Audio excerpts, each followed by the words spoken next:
ನಮಸ್ಕಾರ. ರಿವ್ಯೂ ಚಾನಲ್ಗೆ ಸ್ವಾಗತ. ನಾನು ಸೌಖ್ಯ ಗಾಂವ್ಕರ್. ಬೆಳಗಾವಿ ಬಿಗ್ ಬಾಂಬ್ ಸಿಡಿಸಿದ ಯತ್ನಾಳ್. ಸದ್ಯ ಈಗ ಶೆಟ್ಟರ್ಗೆ ವಿರೋಧ ಎಲ್ಲ ವ್ಯಕ್ತವಾಗ್ತಿರೋ ಹೊತ್ತಲ್ಲಿ ಯತ್ನಾಳ್ ಹೊರಗಿಟ್ಟಿರೋ ವಿಚಾರ, BSY ಕ್ಯಾಂಪ್ಗೆ ಕೊಟ್ಟಿರುವ ಆಘಾತ, ಎಲೆಕ್ಷನ್ ಹೊಸ್ತಿಲಲ್ಲಿ ಈಗ ಸಿಡಿದೆತ್ತಿರುವ ಯತ್ನಾಳ್ ಕೆಲವು ರಹಸ್ಯಗಳನ್ನು ತೆಗೆದಿದ್ದಾರೆ. ವಿಜಯೇಂದ್ರ ವಿಚಾರವಾಗಿ ಹೈಕಮಾಂಡ್ ಏನು ನಿರ್ಧಾರ ಮಾಡಿಕೊಂಡಿದೆ ಅನ್ನೋದನ್ನು ಕೂಡ ಹೇಳ್ತಾ ಇದ್ದಾರೆ. ಅವರು ಮೂಲಗಳ ಮಾಹಿತಿಯಂತೆ. ಏನದು ಇನ್ಫಾರ್ಮೇಶನ್ ಮುಂದೆ ಇಡ್ತಾ ಇದೀವಿ. ಮಿಸ್ ಮಾಡ್ತಾರೆ ನಮ್ಮ ಚಾನಲ್ನ ಸಬ್ಸ್ಕ್ರೈಬ್ ಮಾಡಿ, ಹಾಗೆ ನಿಮ್ಮ ಅಭಿಪ್ರಾಯ ಕಮೆಂಟ್ ಮಾಡಿ ತಿಳಿಸಿ. ಎಸ್ ವೀಕ್ಷಕರೇ, ಸದ್ಯ ಈಗ BJPಯಲ್ಲಿ ಬಂಡಾಯ ಹಾಗೆ ಟಿಕೆಟ್ ವಿಚಾರದಲ್ಲಿ ಬಂಡಾಯ ದೊಡ್ಡ ಮಟ್ಟದಲ್ಲಿ ಕಾಣಿಸ್ತಾ ಇದೆ. ನಿರೀಕ್ಷೆ ಮಾಡಿರಲಿಲ್ಲ ಇಷ್ಟು ಸಮಸ್ಯೆ ಆಗಬಹುದು ಈ ಸಲ ಅಂತ. ಯಾಕಂದ್ರೆ ವಿಧಾನಸಭಾ ಚುನಾವಣೆಯಲ್ಲಿ BSYಗೆ ಮಣೆ ಹಾಕಲಿಲ್ಲ ಹೈಕಮಾಂಡ್. ಈ ಸಲ ಯಡಿಯೂರಪ್ಪ ವಿಜಯೇಂದ್ರ ಕೊಟ್ಟ ಪಟ್ಟಿಯನ್ನೇ ಬಹುತೇಕ ಅಂತಿಮ ಮಾಡಿದ ಮೇಲೂ ಕೂಡ ಬಹಳ ದೊಡ್ಡ ಮಟ್ಟದಲ್ಲಿ ಬಂಡಾಯ ಸ್ಪರ್ಧೆಗೆ ಈಗ ವೇದಿಕೆ ಸಜ್ಜಾಗಿದೆ. ಚಿತ್ರದುರ್ಗದಲ್ಲಿ, ಶಿವಮೊಗ್ಗದಲ್ಲಿ, ವಿಜಯಪುರದಲ್ಲಿ ಆಕ್ರೋಶ, ಬೆಳಗಾವಿಯಲ್ಲಿ ಆಕ್ರೋಶ, ಚಿಕ್ಕೋಡಿಯಲ್ಲಿ ಅಸಮಾಧಾನ, ಮಂಡ್ಯದಲ್ಲಿ ಈಗ ಮೈತ್ರಿ ಅಭ್ಯರ್ಥಿ ವಿಚಾರದಲ್ಲೂ ತಲೆನೋವಾಗಿ ಪರಿಣಮಿಸಿದೆ. ಮೈಸೂರಲ್ಲಿ ಬಂಡಾಯ ಶಮನ ಆದಂತೆ ಕಂಡು ಬಂದ್ರೂ ಕಗ್ಗಂಟಾಗಿದೆ. ಬೇರೆ ಬೇರೆ ಸಮಸ್ಯೆಗಳನ್ನು ನೋಡ್ತಾ ಇದ್ದೀವಿ. ಓಪನ್ ಆಗಿ ಸಿಡಿದೆದ್ದಿದ್ದಾರೆ ನಾಯಕರು. ಬಂಡಾಯ ಸ್ಪರ್ಧೆ ಘೋಷಣೆಯಾಗಿದೆ. ಈ ಹೊತ್ತಲ್ಲಿ ಯತ್ನಾಳ್ ಈಗ ಬೆಳಗಾವಿ ಬಾಂಬ್ ಸಿಡಿಸಿದ್ದಾರೆ. ಹುಬ್ಬಳ್ಳಿ ವಿಚಾರದಲ್ಲಿ ಒಂದು ಸೀಕ್ರೆಟ್ ಅನ್ನು ತೆಗೆದಿದ್ದಾರೆ. ಏನು ಹಾಗಾದ್ರೆ ಒನ್ ಬೈ ಒನ್ ನೋಡೋಣ. ಮೊದಲಿದು ಬೆಳಗಾವಿಲಿ ಬಹಳ ಟೈಟ್ ಫೈಟ್ ಆಗೋ ತರ ಕಾಣಿಸ್ತಿದೆ.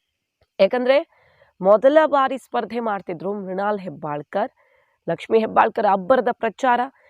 ಪಂಚಮಸಾಲಿ ಸ್ವಾಮೀಜಿ, ಪ್ರಭಾವಿ ಪೀಠದ ಸ್ವಾಮೀಜಿಯ ಆಶೀರ್ವಾದ ಲಕ್ಷ್ಮಿ ಖಚಿತಪಡಿಸ್ಕೊಳ್ತಾ ಇರೋದು ನಾವು ನೋಡಿದ್ವಿ. ಈ ಹಿಂದೆ ನಾವು ರಿಪೋರ್ಟ್ ಕೂಡ ಮಾಡಿದ್ವಿ. ಚಂದ್ರರಾಜ್ ಹಟ್ಟಿಹಳ್ಳಿ ಬರ MLC ಎಲೆಕ್ಷನ್ ಅಲ್ಲಿ ದೊಡ್ಡ ಪೀಠದ ಸ್ವಾಮೀಜಿ ನಿಂತು ಖುದ್ದು ಕರೆ ಮಾಡಿ ಸೂಚನೆ ಕೊಟ್ಟಿದ್ರು ಅನ್ನೋ ವಿಚಾರ ಸದ್ದು ಮಾಡಿತ್ತು. ಲಕ್ಷ್ಮೀ ಹೆಬ್ಬಾಳ್ಕರ್ ಪಂಚಮಸಾಲಿ ತನ್ನ ಸಮುದಾಯದ ಮತಗಳನ್ನು ಭದ್ರ ಮಾಡ್ಕೊಳ್ಳೋದಕ್ಕೆ ಏನೇನು ಬೇಕೋ ಎಲ್ಲ ಮಾಡ್ತಿದ್ದಾರೆ. ಆದರೆ ಜಗದೀಶ್ ಶೆಟ್ಟರ್ಗೆ ಎಲ್ಲಿ ಶಾಕ್. ಈಗ ನೋಡಿ, ಯತ್ನಾಳ್ ಅವರು ಆ ಭಾಗದಲ್ಲಿ ಜವಾಬ್ದಾರಿ ಕೊಟ್ಟಿರೋದೇ ಯತ್ನಾಳ್ ಅವ್ರಿಗೆ ಹೈಕಮಾಂಡ್. ಬೆಳಗಾವಿ, ಚಿಕ್ಕೋಡಿ ಸುತ್ತಮುತ್ತಲಿನ ಪ್ರಾಂತ್ಯಗಳಲ್ಲಿ ಪಂಚಮಸಾಲಿ ಮತಗಳನ್ನು ಭದ್ರಗೊಳಿಸಿ, ನಿಮ್ಮ ಜಿಲ್ಲೆನೂ ಸೇರಿದಂತೆ ನೀವು ಒಬ್ಬ ಪಂಚಮಸಾಲಿ ನಾಯಕ ಅನ್ನೋದನ್ನು ಸಾಬೀತು ಮಾಡೋದಕ್ಕೆ ಮತ್ತೊಂದು ಅವಕಾಶ ಸಿಕ್ಕಿದೆ. ಸ್ಥಾನಮಾನದೆಲ್ಲ ತಲೆ ಕೆಡಿಸ್ಕೊಳ್ಬೇಡಿ, ನಿಮಗೆ ಸಿಕ್ಕೇ ಸಿಗುತ್ತೆ, ಒಳ್ಳೆ ಭವಿಷ್ಯ ಇದೆ ಅಂತ ಹೇಳಿ ಟಾಸ್ಕ್ ಕೊಟ್ಟು ಕಳಿಸ್ಕೊಟ್ಟಿದ್ದಾರೆ. ಆದರೆ ಆಯ್ಕೆ ಯಾರದ್ದು ಇಲ್ಲೆಲ್ಲ ಯಡಿಯೂರಪ್ಪನವ್ರದ್ದು. ಶೆಟ್ಟರ್ ಬೇಡ ಅಂತ ಎಷ್ಟು ಆಕ್ರೋಶ ವ್ಯಕ್ತವಾದ್ರು ಹಠ ಮಾಡಿ ಶೆಟ್ಟರ್ಗೆ ಟಿಕೆಟ್ ಕೊಡಿಸಿದ್ದಾರೆ. ಈ ಬೇಸರ ಇದೆಯಲ್ಲ, ಕಾಂಗ್ರೆಸ್ಗೆ ಹೋಗಿ ವಾಪಸ್ ಬಂದು ಹೈಕಮಾಂಡ್ ವಿರುದ್ಧವೇ ಬಾಯಿಗೆ ಬಂದಂಗೆ ಮಾತಾಡದಂಥ ಶೆಟ್ಟರ್ಗೆ ಟಿಕೆಟ್ ಕೊಡಬೇಕಿತ್ತ ಅನ್ನುವಂಥ ಆಕ್ರೋಶ ಬೆಳಗಾವಿ ಜಿಲ್ಲಾ BJPಯಲ್ಲಿ ಸಿಡಿದೆದ್ದಿದೆ. ಈಗ ಒಬ್ಬರ ಬಂಡಾಯ ಸ್ಪರ್ಧೆನೂ ಖಚಿತ ಆಗಿದೆ.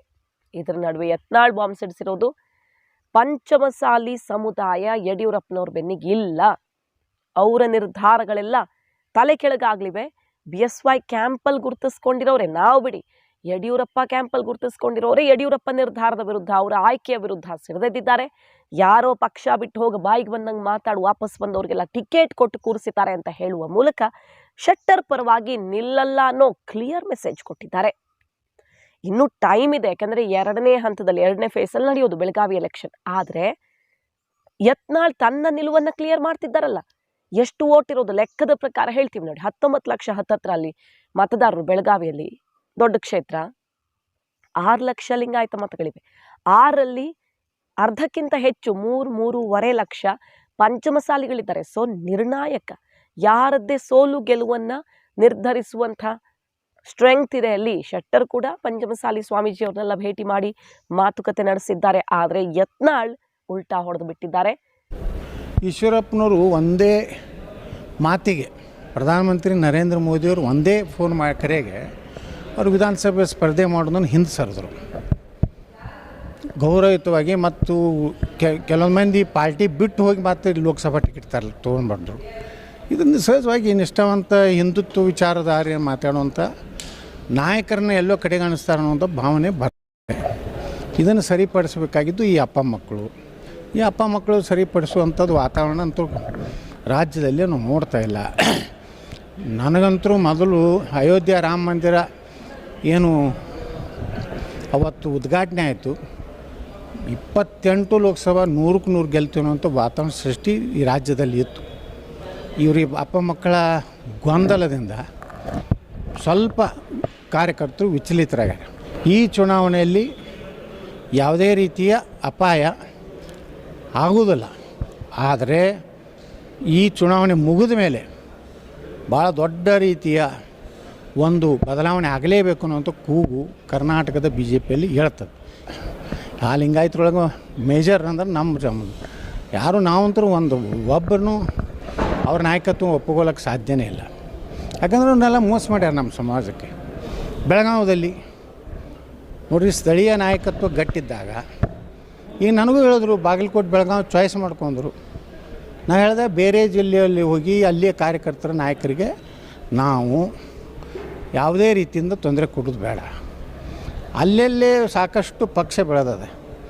ಒಬ್ಬ ಸಾಮಾನ್ಯ ಕಾರ್ಯಕರ್ತನಿಗೂ ಲೋಕಲ್ದವ್ರು ಕೊಟ್ಟರೆ ನಿಶ್ಚಿತವಾಗಿ ನಾವು ಸಾಮಾನ್ಯ ಕಾರ್ಯಕರ್ತರು ಇದ್ದೀವಿ. ಬೆಳಗಾವಿಯಲ್ಲಿ ಶೆಟ್ಟರು ಬಲಿ ಕೊಡ್ತಾ ಇದ್ದಾರೆ. ಏನು ಬಲಿ ಕೊಡ್ತಾ ಇದ್ದಾರೋ ಏನು ಹೆಬ್ಬಾಳ್ಕರ್ ಜೋಡಿ ಏನು ಒಪ್ಪಂದ ಐತೋ ಗೊತ್ತಿಲ್ಲ ನನಗೆ. ಅದು ಹೊರಗೆ ಬರ್ತದೆ. ಹೆಬ್ಬಾಳ್ಕರ್ಗೆ ಅನುಕೂಲ ಆಗಲತ್ತೂ ಕುತಂತ್ರ ಇರಬೇಕು. ಅವರೇ ಅಪ್ಪ ಮಕ್ಕಳೇ ಮಾಡೋರಲ್ರಿ. ಈಗ ಏನು ಮಾಡಿದ್ರು ಕರ್ನಾಟಕ ಬಿ ಜೆ ಪಿ ಒಳಗೆ ಯಾರು ಮಾಡೋರು? ಮ್ಯಾಗಿನವ್ರು ಅವ್ರದ್ದು ಮಾತು ಕೇಳಕತ್ತಾರೆ. ಅಪ್ಪ ಮಕ್ಕಳೇ ಅಲ್ಲಿ ಶಟರ್ ಕೊಟ್ಟು ಕೆಡಬೇಕತ್ತೈತೋ ಗೊತ್ತಿಲ್ಲ. ಪಂಚಮಸಾಲಿ ಸಮುದಾಯ BSY ಬೆನ್ನಿಗಿಲ್ಲ, ಹೋದವ್ರನ್ನೆಲ್ಲ ಕರ್ಕೊಂಡು ಬಂದು ಕೊಟ್ಟರೆ ನಮ್ಮ ಬೆಂಬಲ ಇಲ್ಲ ಅನ್ನುವಂಥ ಸ್ಪಷ್ಟ ಸೂಚನೆಯನ್ನು ಕೊಡುವ ಮೂಲಕ ಶೆಟ್ಟರ್ಗೆ ಇದು ಮೊದಲ ಬಹುದೊಡ್ಡ ಆಘಾತ. ಏನು ಆಗಬಹುದು ಮುಂದೆ ಅಂದರೆ, ಜಾರಕಿಹೊಳಿಯವರು ಒಂದು ಪ್ರಯತ್ನ ಮಾಡಬಹುದು ಯತ್ನಾಳ್ ಅವ್ರನ್ನ ಕರ್ಕೊಂಡು ಬರೋದಕ್ಕೆ. ಅವ್ರಿಗೂ ಇಷ್ಟ ಇಲ್ಲ ಶೆಟ್ಟರ್ ಬಂದಿದ್ದು. ಯಾಕಂದರೆ ಸ್ಟ್ರಾಂಗ್ ಕ್ಯಾಂಡಿಡೇಟ್ ಬರಬೇಕಿತ್ತು ಅನ್ನೋದು ಬೇಡಿಕೆ ಇತ್ತು ಅಲ್ಲೆಲ್ಲ. ಲಕ್ಷ್ಮೀ ಹೆಬ್ಬಾಳ್ಕರ್ ಗೆದ್ದು ಬಿಟ್ಟರೆ, ಅವರ ಮಗ ಗೆದ್ದು ಬಿಟ್ಟರೆ ಜಿಲ್ಲೆಯಲ್ಲಿ ಹಿಡಿತಾ ಮತ್ತೆ ಫ್ಯಾಮಿಲಿ ಫುಲ್ ಎಲ್ಲರಿಗೂ ಪವರ್ ಸಿಕ್ಕಂಗೆ ಆಗ್ಬಿಡುತ್ತೆ. ಹಾಗಾಗಿ ಬೇರೆಯವರು ಬೇಕು ಅನ್ನೋ ಡಿಮ್ಯಾಂಡ್ ಇತ್ತು. ಈಗೇನಾದರೂ ಆಗಲಿ ಲಕ್ಷ್ಮೀ ಹೆಬ್ಬಾಳ್ಕರ್ ಕೈ ವೀಕ್ ಮಾಡೋದಕ್ಕೆ ಶೆಟ್ಟರ್ ಪರ ನಿಲ್ಲಬಹುದು. ಯತ್ನಾಳ್ ಕರ್ಕೊಂಡು ಬರೋದಕ್ಕೆ ರಮೇಶ್ ಜಾರಕಿಹೊಳಿ ಒಂದಿಷ್ಟು ಪ್ರಯತ್ನ ಏನೋ ಮಾಡಬಹುದು. ಕೊನೆ ಕ್ಷಣದಲ್ಲಿ ಓಡಾಡಲೂಬಹುದು ಯತ್ನಾಳ್. ಯಾಕಂದರೆ ಹೈಕಮಾಂಡ್ಗೆ ಹೇಳಬೇಕಲ್ಲ, ನಾವು ಓಡಾಡಿದ್ವಿ, ಬಟ್ ಈ ವಲಸೆ ಹೋಗಿ ಬಂದು ಅಲೆಮಾರಿಗಳನ್ನ ನಿಲ್ಲಿಸಿದ್ರೆ ಜನ ಹೇಗೆ ನಂಬ್ತಾರೆ ಅಂತ ಅವ್ರ ಕಾರಣ ಅಂತೂ ಶೆಟ್ಟರ್ ವಿಚಾರದಲ್ಲಿ ಬೇಕಾದಷ್ಟಿದೆ. ಓಡಾಡಿದ್ದೀವಿ, ಏನು ಮಾಡೋಕ್ಕಾಗಲ್ಲ ಇಂಥ ಕ್ಯಾಂಡಿಡೇಟ್ನ ಅಂತ. ಸೊ ಪ್ರಯತ್ನಗಳ ನಡುವೆಯೂ ಕೂಡ ಶೆಟ್ಟರ್ಗೆ ಪಂಚಮಸಾಲಿ ಮಹಾಘಾತದ ಸುಳಿವನ್ನು ಈಗ ಯತ್ನಾಳ್ ಕೊಡ್ತಿದ್ದಾರೆ. ಬೆಳಗಾವಿ ಲೀಡರ್ಸ್ ಸಿಡ್ದೆದ್ದಿರೋದು ಬಂಡಾಯ ಸ್ಪರ್ಧೆ, ಅದ್ರ ಬೆನ್ನಲ್ಲೇ ಯತ್ನಾಳ್ ಪಂಚಮಸಾಲಿ ಮಾಸ್ಟರ್ ಸ್ಟ್ರೋಕ್ 3.5 ಲಕ್ಷ ಮತಗಳು. ಹಾಗಾದ್ರೆ ಯತ್ನಾಳ್ ಹೇಳ್ತಿರೋ ಹುಬ್ಬಳ್ಳಿ ಸೀಕ್ರೆಟ್ ಏನು? ಪ್ರಹ್ಲಾದ್ ಜೋಶಿ ಅವರಿಗೆ ಟಿಕೆಟ್ ಕೊಡಬಾರ್ದಿತ್ತು ಅನ್ನೋ ಆಕ್ರೋಶ, ತನ್ನ ಶಿಷ್ಯನಿಗೆ ಡಿಮ್ಯಾಂಡ್ ಇತ್ತು, ಈಗ ಕೊಡ್ಲಿಲ್ಲ ಅಂತ ಸಿಡ್ದೆದ್ದು ಸದ್ಯದಲ್ಲೇ ನಿರ್ಧಾರ ಪ್ರಕಟಿಸ್ತೀವಿ, ಚುನಾವಣಾ ಅಖಾಡಕ್ಕೆ ಪ್ರಭಾವಿ ಸ್ವಾಮೀಜಿನೇ ಇಳಿದ್ರು ಅಚ್ಚರಿ ಇಲ್ಲ ಅನ್ನೋ ಮಟ್ಟಿಗೆ ಅಲ್ಲೆಲ್ಲ ಸುದ್ದಿಗಳು ಓಡಾಡ್ತಿದ್ದಾವೆ.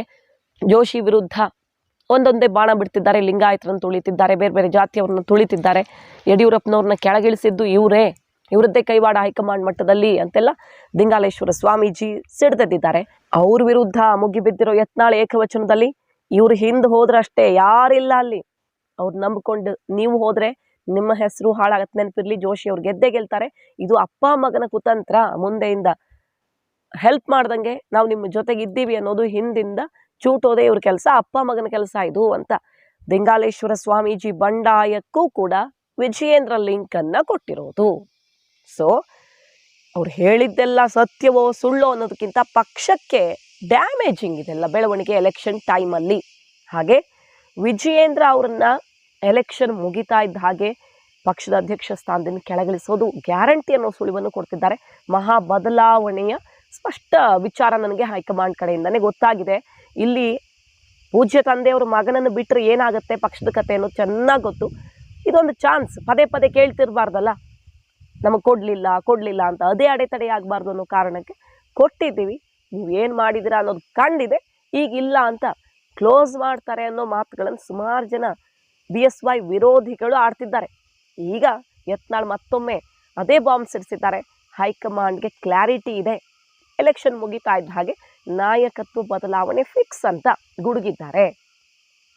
BSY ಇಲ್ಲಿರುವಂಥ ಪರಿಸ್ಥಿತಿ ಹಾಳು ಮಾಡಿದ್ದಾರೆ. BJPಗೆ ರಾಮ ಮಂದಿರದ ಬಳಿಕ 28ಕ್ಕೆ 28 ಬರುವಂಥ ವಾತಾವರಣ ಇತ್ತು, ಅಷ್ಟು ಬಲ ಬಂದಿತ್ತು. ಆದರೆ ಯಡಿಯೂರಪ್ಪನವರ ಆಯ್ಕೆಯಿಂದಾಗಿ ಬಂಡಾಯ ಎದ್ದಿರೋದು, ಇದರ ಫಲವನ್ನು ಅನುಭವಿಸ್ತಾರೆ ಅವರು ಅಂತ ಈಗ ಪಕ್ಷದ ವಿರುದ್ಧ, ನಾಯಕತ್ವದ ವಿರುದ್ಧವೇ ಸಿಡಿದೆದ್ದಿದ್ದಾರೆ. ಅದರಲ್ಲೂ ಹೈಕಮಾಂಡನ್ನು ಬಾಯಿಗೆ ಬಂದಂಗೆ ಬೈದವ್ರಿಗೆ ಟಿಕೆಟ್ ಕೊಟ್ಟು ಕೂರಿಸಿದ್ದಿರಲ್ಲ, ಬೆಳಗಾವಿಲಿ ಏನಾಗುತ್ತೆ ನೋಡಿ ಅನ್ನುವಂಥ ಎಚ್ಚರಿಕೆ ಕೊಡುವ ಮೂಲಕ ಬೆಳಗಾವಿಯ ಫಲಿತಾಂಶದ ಸುಳಿವನ್ನು ಈಗಲೇ ಕೊಟ್ಟಂಗೆ ಕಾಣಿಸ್ತಾ ಇದೆ. ಮಾಹಿತಿ ನಿಮ್ಗೆ ಇಷ್ಟ ಆಗಿದ್ರೆ ಮಿಸ್ ಮಾಡಿದ್ರೆ ನಮ್ಮ ಚಾನಲ್ನ ಸಬ್ಸ್ಕ್ರೈಬ್ ಮಾಡಿ, ಹಾಗೆ ನಿಮ್ಮ ಅಭಿಪ್ರಾಯ ಕಮೆಂಟ್ ಮಾಡಿ ತಿಳಿಸಿ. Thank you.